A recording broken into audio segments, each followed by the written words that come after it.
दोस्तों, हम अपने जीवन में हमेशा अपने मन को लेकर परेशान रहते हैं। हम यह सोचते हैं कि हमारा मन भला शांत कैसे होगा। हमारे मन में तो तरह तरह के विचार चल रहे हैं। हम काम कुछ और करना चाहते हैं, लेकिन हमारा मन हमसे कुछ और ही काम करवा लेता है। इससे पहले कि आप अपने मन को शांत करने का प्रयास करें, यह जानना जरूरी है कि मन का व्यवहार शांत होने वाला है ही नहीं। अगर मन शांत होने वाला हो सकता तो इस दुनिया में सभी के मन शांत हो गए होते और हर कोई अपना जीवन सुखी सुखी बिता रहा होता। फिर न तो कोई हंगामा होता और न ही किसी तरह की कोई तकलीफ। सभी का जीवन खुशी खुशी बीत रहा होता। फिर न तो आप और न ही मैं पैसे कमाने के पीछे भाग रहे होते। समस्या तो यह है कि हम ज्यादा से ज्यादा चीजें इकट्ठा करना चाहते हैं, क्योंकि हमें लगता है कि हमारे पास जितनी ज्यादा चीजें होंगी हम उतना ही सुखी रहेंगे। लेकिन वास्तविकता तो यही है कि बाहर की किसी भी चीज में कोई सुख नहीं है और न ही उनमें कोई दुख है। और यही कारण है कि जब हम किसी चीज के पीछे भाग रहे होते हैं, जब हम कोई चीज पाना चाहते हैं तो उसे पाकर हमें पल भर के लिए खुशी तो मिलती है, लेकिन बाद में हम उस खुशी का एहसास नहीं कर पाते। वह खुशी दुख में परिवर्तित हो जाती है। और इसी प्रकार से हम एक चीज से दूसरी चीज, दूसरी से तीसरी चीज के पीछे लगातार भागते रहते हैं, क्योंकि हमें ऐसा ही लगता है कि यदि हम वह चीज पा लेंगे तो हम सुखी हो जाएंगे। लेकिन वास्तविकता में वही सुख हमारे दुख का कारण बन जाता है, जिस कारण हमारा मन बेचैन रहने लगता है। हम उस चीज को पाने के लिए तरह तरह के उपाय करते हैं, जिस कारण हमारा मन और भी बेचैन होने लगता है। और यह बेचैनी धीरे धीरे चिंता का रूप ले लेती है और हमारा मन पूरी तरह से अशांत हो जाता है। हमें कुछ भी अच्छा नहीं लगता। हमें लगता है कि जो कुछ हमने मांगा था उसका उल्टा हो रहा है। सब कुछ हमारे विपरीत जा रहा है। और फिर हम अपने मन को शांत करने के लिए ध्यान करना शुरू करते हैं, क्योंकि एक ध्यान ही वह मार्ग है जो हमें ज्ञान की ओर ले जाता है। वह हमें यह बताता है कि बाहर किसी भी चीज में कोई सुख नहीं है और न ही दुख है। दुख और सुख तो हमारे मन का भ्रम है। यह हमारे मन की एक उपज है, जिसके लालच में हमारा मन हमें यहाँ वहां भगाता रहता है। जैसे कि महीनों से भूखे एक भिखारी को अगर एक सूखी रोटी भी मिल जाए तो वह उसके लिए सुख है, वह उसके लिए अमृत है। और ठीक उसी के विपरीत यदि किसी धनवान के घर पर 56 प्रकार के भोग भी बन जाए, तब भी वह उसे खाकर तो दुखी ही रहेगा। यह तो उनकी मनस्थिति पर निर्भर करता है। इसे और अच्छे से समझने के लिए आज की जो कहानी मैं आपको सुनाने जा रहा हूँ, इस कहानी के माध्यम से आप यह समझ पाएंगे कि हमारे मन की स्थिति क्या है और हम इसे कैसे नियंत्रित कर सकते हैं। तो चलिए बिना किसी देरी के कहानी शुरू करते हैं। एक समय की बात है, एक गांव में एक युवक रहता था जिसका मन बहुत ही अशांत रहता था। वह हमेशा तनाव में रहता। वह अपने मन को शांत करना चाहता था, लेकिन उसे कोई भी उपाय नजर नहीं आ रहे थे। उसके जीवन में कई प्रकार के दुख थे, जिनके कारण वह हमेशा तकलीफ में रहता, तनाव में रहता। एक दिन उसे पता चला कि उसके गांव में एक बौद्ध भिक्षु आए हुए हैं, जो सभी को दुख और सुख पर उपदेश दे रहे हैं। वह युवक तुरंत ही घर से निकला और उनके आश्रम जा पहुंचा। वहां पर पहुंचने के बाद उस युवक ने देखा कि वह बौद्ध भिक्षु सभी गांव वालों को उपदेश दे रहे थे। बौद्ध भिक्षु कह रहे थे कि सभी के जीवन में कोई न कोई सुख और दुख तो आता ही रहता है, जिस कारण हमारा मन बहुत अशांत रहता है। और एक अशांत मन इस दुनिया का कोई भी सुख नहीं ले सकता है। फिर चाहे उसे पूरी दुनिया की धन दौलत ही क्यों न मिल जाए, वह उसे पाकर भी दुखी ही रहेगा। परंतु जिस व्यक्ति का मन शांत है, उसके पास चाहे कुछ भी हो या ना हो, वह हर छोटे पल का आनंद ले सकता है। वह हर पल को खुशी खुशी जी सकता है। इस दुनिया का और इस जीवन का परम सुख भी प्राप्त कर सकता है। इतना कहकर बौद्ध भिक्षु ने अपना प्रवचन समाप्त कर दिया और वापस आश्रम की ओर लौट गए।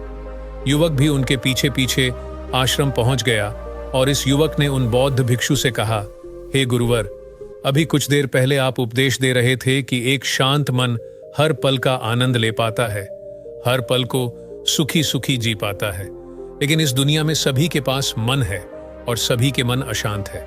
तो ऐसे में भला अपने जीवन को कोई सुखी सुखी कैसे जी सकता है? इस दुनिया में शांत मन किसी के पास नहीं। मेरे पास भी एक ही मन है और वह भी शांत नहीं है। गुरुवर, क्या आप बता सकते हैं कि मैं अपने मन को कैसे शांत करूं? तभी बौद्ध भिक्षु ने उस युवक को ध्यान के बारे में समझाया, ध्यान के फायदे बताए और उसे कहा, बेटा, ध्यान करने से हमारा मन शांत हो जाता है। हम विचारों के दलदल से बाहर आने लगते हैं और इस कारण हमारे जीवन में सुख उत्पन्न होने लगता है। यदि तुम भी अपने जीवन में सुखी होना चाहते हो, अपने मन के इन विचारों के दलदल से बाहर निकलना चाहते हो, तो तुम्हें ध्यान करना चाहिए। तुम्हें ध्यान का अभ्यास करना चाहिए, क्योंकि यही वह मार्ग है जो तुम्हारे मन को शांत कर सकता है और तुम्हें सही राह पर ला सकता है। उस युवक ने उन बौद्ध भिक्षु की बात मान ली। उस युवक ने उन बौद्ध भिक्षुओं को प्रणाम किया और वापस घर चला गया। घर पहुंचने के बाद उसने ध्यान करना शुरू किया। वह रात भर ध्यान करता रहा, लेकिन उससे उसे कोई लाभ नहीं हुआ। इस कारण वह अगली सुबह फिर से उन बौद्ध भिक्षुओं के पास पहुंचा और उन बौद्ध भिक्षुओं से कहता है, गुरुवर, आपके कहे अनुसार मैंने रात भर ध्यान किया है, लेकिन उससे मुझे कोई लाभ नहीं हुआ। मेरा मन तो अभी भी अशांत है। आप तो कह रहे थे कि ध्यान करने से हमारा मन शांत हो जाता है। तभी वह बौद्ध भिक्षु उस युवा से कहते हैं, ध्यान को एक बार करने की चीज नहीं है, यह तो अभ्यास है और धीरे धीरे समय के साथ मन शांत होता जाएगा। इस पर वह युवक कहता है, हे गुरुवर, मेरे पास इतना समय नहीं है। मुझे कोई ऐसा मार्ग बताइए जिससे जल्दी जल्दी मेरा मन शांत हो जाए और मैं खुशी खुशी अपना जीवन जीने लग जाऊं। ऐसे तो मेरा बहुत समय बर्बाद हो जाएगा। मुझे कुछ ऐसा बताइए गुरुदेव, जिससे मेरा मन आज के आज और अब भी शांत हो जाए, जिससे मैं सुख की अनुभूति कर पाऊं, मुझे सुकून मिले। उस युवक की यह बात सुनकर बौद्ध भिक्षु मुस्कुराने लगे। उन्होंने उस युवक से कहा, बेटा, मेरे पास तुम्हारे लिए कुछ ऐसा है जिससे तुम्हारा मन अभी के अभी शांत हो जाएगा। इतना कहकर वह बौद्ध भिक्षु अपने आश्रम में गए और अंदर से एक घड़ा लेकर आए और उस युवक को थमाते हुए कहते हैं, जाओ और पास की बह रही उस नदी से इस घड़े में पानी भरकर लाओ। उन बौद्ध भिक्षु के इतना कहने के बाद उस युवक ने वह घड़ा हाथ में ले लिया और नदी की तरफ जाने लगा। उसके बाद मन ही मन सोच रहा था कि लगता है यह गुरु पागल है, इन्हें कुछ नहीं पता। भला यह घड़ा मेरे जीवन में शांति कैसे ला सकता है, ये मेरे मन को शांत कैसे कर सकता है।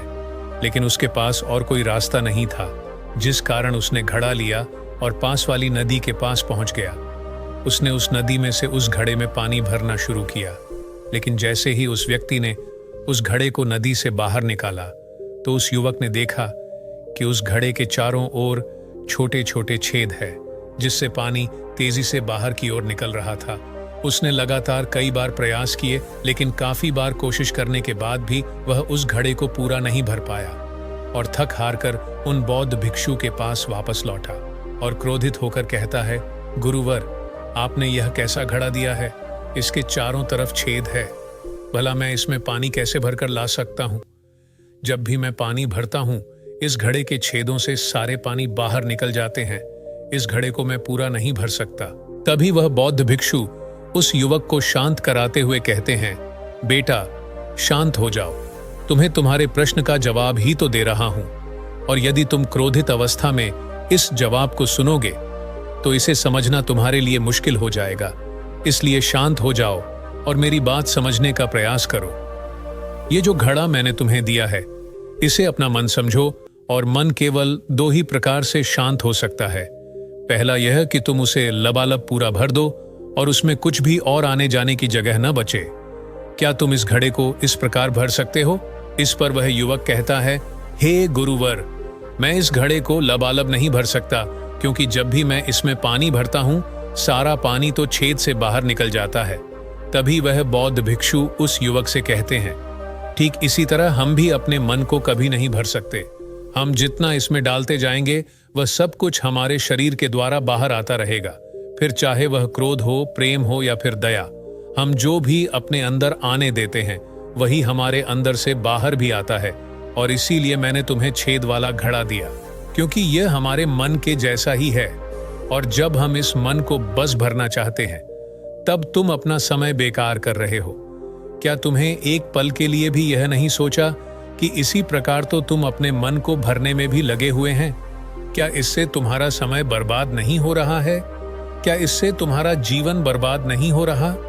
क्योंकि जिस भी चीज से तुम अपने मन को भरोगे वह तो बाहर निकल ही जाएगी। उस युवक को अपनी गलती का एहसास हुआ। वह तुरंत उन बौद्ध भिक्षु के चरणों में गिर गया और उन बौद्ध भिक्षु से कहता है, गुरुवर, आपने सच कहा। मैंने कभी भी इसके बारे में नहीं सोचा कि मैं अपना जीवन अपने आप ही बर्बाद कर रहा था। ठीक है, मैं तो इस बात से अनजान था, लेकिन आज आपने मेरी आंखें खोल दी। तो दोस्तों, अगर आपको इस वीडियो से थोड़ी सी भी सीख मिली हो तो हमारा वीडियो बनाने उद्देश्य सफल हुआ।